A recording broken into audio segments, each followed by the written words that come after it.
তো কালকে একটা ভিডিও আপলোড করা হয়েছে, ওইখানে আর কি সামিয়ার কোথায় থাকে আর গ্রামের বাড়ি কোথায় এগুলা সব সামিয়া বলেছে।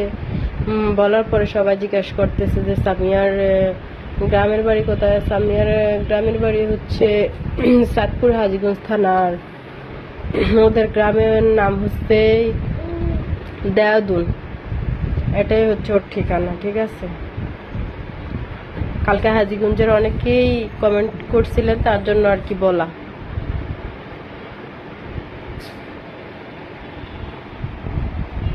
ওর এলাকার নাম হচ্ছে দেয়াদুন,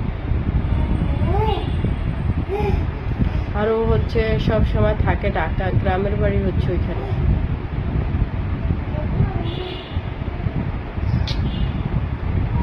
চোখের এমন করিস কেন? ঘুমি ধরছে নাকি?